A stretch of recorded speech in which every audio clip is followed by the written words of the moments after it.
anyone who's had a family member been murdered. Like, I don't know anybody who has experienced this.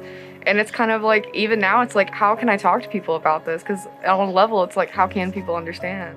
How can we understand? What compels a person to take a life in exchange for a car? We're coming up on 3 months now, and, you know, the realization that, no, he's never going to walk through that door again is so difficult. Austin Fitzpatrick was an artist and the best friend you could ask for, and his murder is unsolved. I don't know if they immediately asked for the keys or they showed their guns or exactly what, but he made it inside the foyer, and then that's where he was shot and killed.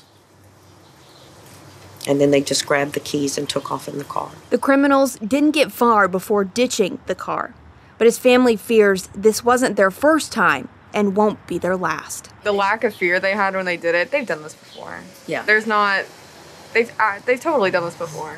A mother and sisters please. They hope enough to encourage people who know something to speak up. We have to work as a community to help one another to stop this. So staying silent you're doing nothing. The possible penalty for a charge of this degree could be the death penalty. I just feel like there'll be some relief that whoever did this to Austin is no longer out there to do this again. And they sacrificed their freedom for what they did for Austin. It's just not fair. It's so not fair. Yeah, it isn't. Like, somebody who was gonna do so many good things, like so many ideas, like could have changed the world in some way, and he's gone, and that's never gonna happen again. It's just so unfair.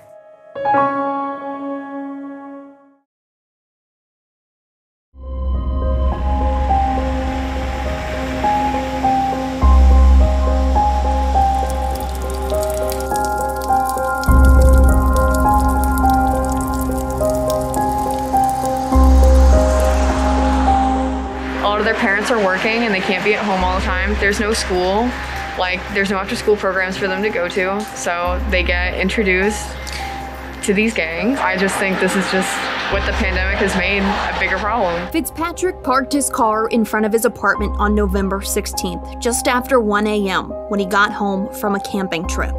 He was approached by two men who pulled guns and shot him, taking his keys and leaving him to die in the foyer of his apartment building. As Erica and Eva Helms grapple with the loss of their brother and son, they identify a problem both LMPD and the FBI confirmed. We've seen everything. We've seen a lot of juveniles that have been involved.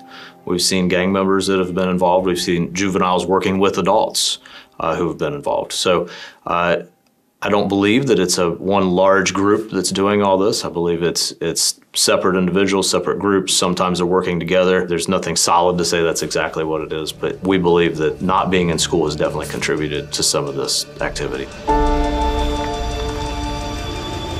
LMPD's Commander of Criminal Investigations in the 4th Division, Cam Chenault, tells us over half of the vehicles taken in a carjacking are being used for other violent crimes. It's a lot easier for us to track someone down when we know, say, a registration.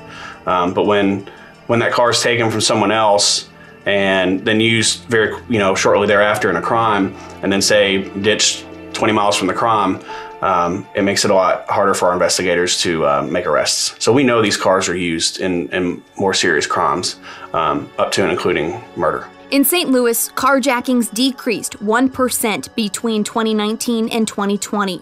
In Nashville, they increased 9%.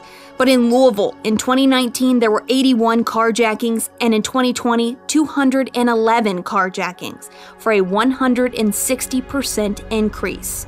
Getting a handle on homicides in Metro could begin with carjackings. Carjackings and car theft in general are, in my opinion, keys to reducing that number. It provides the vehicle to accomplish many crimes and get away with it. If you do get caught, now that the FBI is involved, you can be federally prosecuted. And if someone is killed in a carjacking, the death penalty is a possible punishment. They're going to spend a lot more time in prison if they're charged federally than what they potentially could on the state side.